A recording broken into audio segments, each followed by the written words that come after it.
Hi, this is Jim McGuire, one of the Duke Love Live brewing founders, and I would like to show you what we've been up to. A lot has changed, a lot has happened.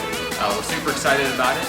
Before I do that, I'd like to just say a sincere thank you to all of you for investing in our project and believing in what it is we're about ready to bring here to Butchertown. We are super excited about it. So let's go check it out.